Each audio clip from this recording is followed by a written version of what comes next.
Tracheostomy Demonstration by Senior Clerk Carla Kate Cueva. Tracheostomy is a surgical procedure that provides an airway access via the tracheostomy tube. This procedure creates an opening in the anterior neck by suturing the edges of the trachea to the skin. Tracheostomy is done for patients who require respiratory support, to relieve an airway obstruction, to eliminate dead space, as treatment for obstructive sleep apnea in some cases, and for pulmonary hygiene.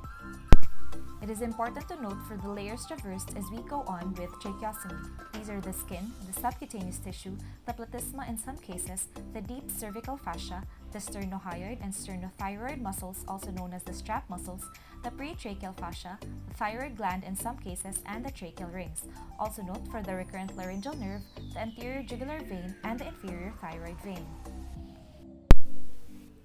In an actual setting, there should be a sterile site with a clean set of instruments and materials.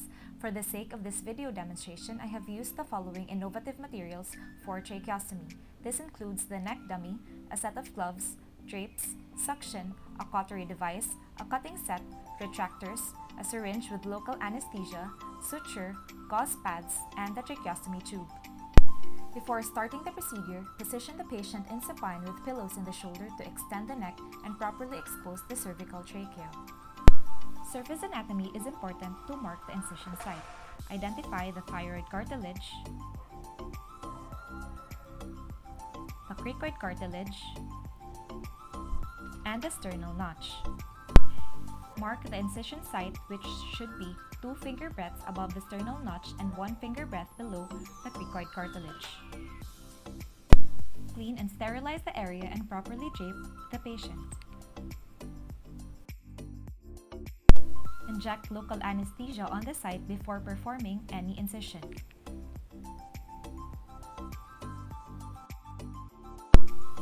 Perform a horizontal incision parallel to the neck folds at the marked site. At the subcutaneous tissue, use the cautery device. You may then divide the fascia using the scissors.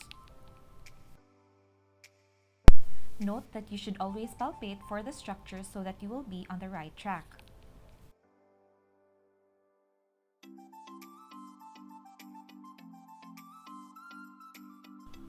Take note for the strap muscles. Once you've seen them, carefully divide them at the sides. If the thyroid gland is seen, carefully retract it away. Once all the layers are retracted, make an incision and divide the pretracheal fascia. Tracheostomy should be done at the second and third tracheal rings. Once the airway is seen, communicate with the anesthesiologist for safe FiO2 levels.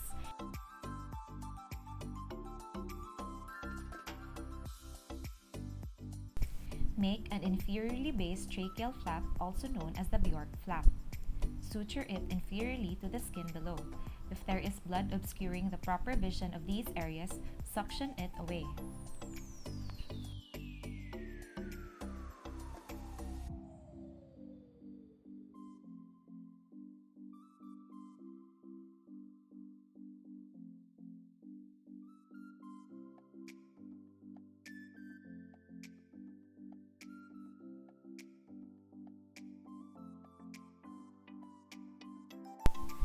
Once a flap is made and an opening is seen, place the tracheostomy tube under direct vision properly.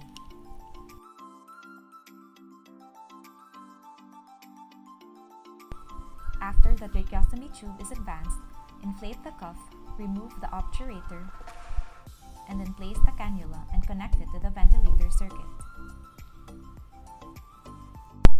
Check for proper placement by checking the expired CO2 levels, by inspecting the chest movements, and by auscultating for breath sounds. Secure the tube in place by suturing it to the skin and insert the straps thereafter.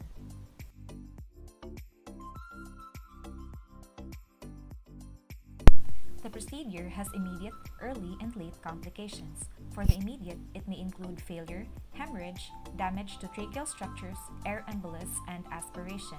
The early complications include bleeding, displacement of the tube or decannulation, pneumothorax, and infections. Stenosis and fistula formation are the last complications. Thank you for watching.